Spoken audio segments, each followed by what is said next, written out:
哟，我是永琪，今天来跟你们分享我所指导而且正在使用的技巧，来教你们在很短的时间内快速增加4000小时观看时长，达到 YouTube 频道获利门槛之一。我的频道主要是分享网络创业、网络赚钱、YouTube 频道运营的方法及经验。如果你对这些内容有兴趣，请你务必要订阅我的频道，按赞、留言、加分享，打开旁边的小铃铛，并且记得打开全部，这样你就不会错过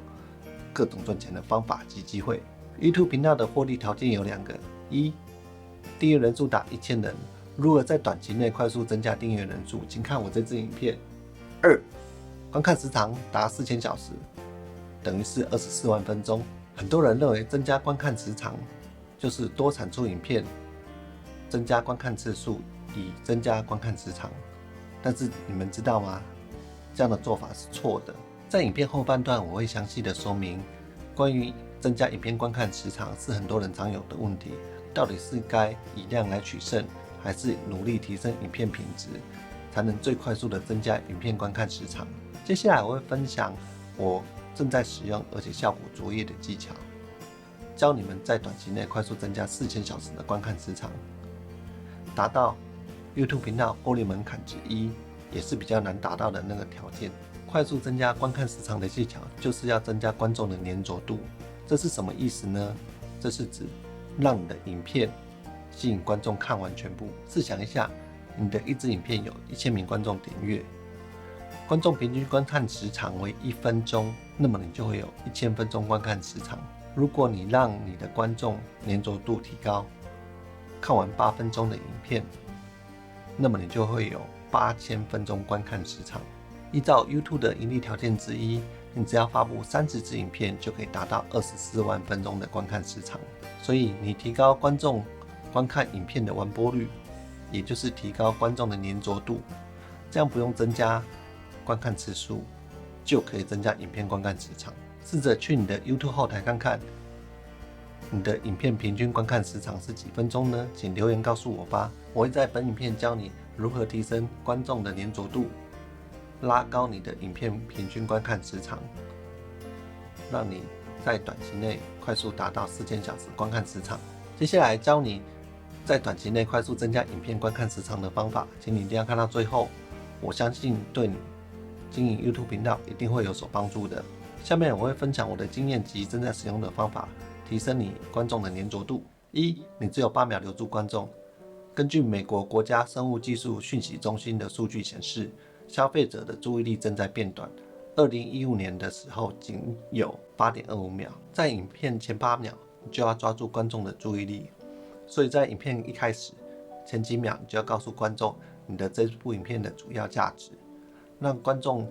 得以判断是否继续看完你的这部影片。如果你想要在你的影片开头加上酷炫的动画，记得请压缩在2秒左右，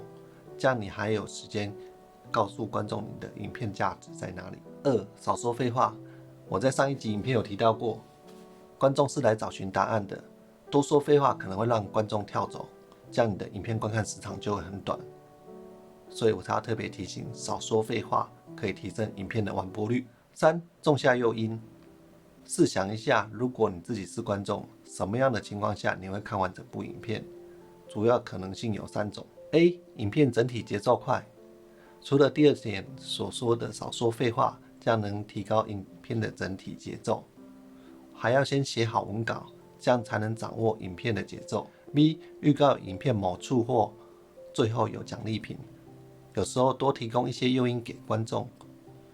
就可以促进观众想要看完整部影片的心理。但是别忘了，影片内容符合观众的需求才是更重要的事。C、影片最后才会知道结果，在影片一开头用悬疑的说法或反常识的结论来带给观众求知的欲望，在影片最后才公布结果，这样往往可以带来不错的完播率。但是切记，千万别为了让观众看完影片，而在片尾公布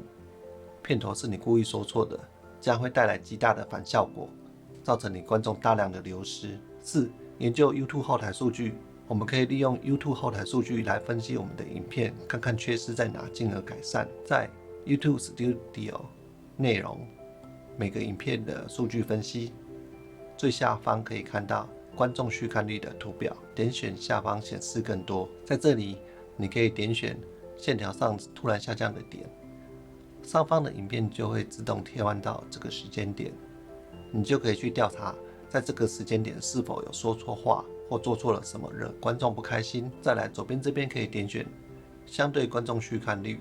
这张图表可以看出你的影片是否有持续在进步。这样利用 YouTube 后台数据分析，让你之后的影片可以避免踩到观众的地雷区，让观众开开心心的看完你的影片，提升你影片的完播率。5. 减少观众的困扰，影片的内容尽量以浅显易懂的方式来制作。之前的影片有提及到，观众观看 YouTube 的目的有2种：一、娱乐性；二、解决问题。就观众的目的来说，娱乐性影片就是想要获得疏解压力的休闲时光，所以娱乐性影片根本就不该有难以理解的知识或专有名词出现。那么用来解决问题的教学性影片呢？即使是教学性影片，也要把内容做得浅显易懂，把观众当作初学者，尽量把理论的部分简单说明，或者直接实作教学。这才是现代人想要的解决问题方式，而不是从头学习。记得一支影片不要教太多知识，这样观众会学习困难，很想要把你的影片关掉。关于增加影片观看时长是很多人常有的问题，那么到底应该是以量来取胜，还是努力提升影片品质，才能最快速的增加影片观看时长呢？我们先回到问题的本源，许多人是兼职在做 YouTube 创业，光是1周1部影片就有相当大的难度，所以如何取舍影片的质跟量，也是一个相当大的问题。在此先说明一下我的结论：影片的品质一定要好，再来才考虑量的问题。品质好的影片才能吸引到观众续看。如果是品质不好的影片，不只吸引不到新的观众，更有可能引起旧的粉丝背离。在维持影片的品质情况下，尽量增加每周的影片产出量，等习惯影片产出频率之后，再跟观众预告影片发布时间，让观众也培养好定时观看影片的习惯，这样就能非常快速的增加影片观看时长。如果你也喜欢我今天的影片，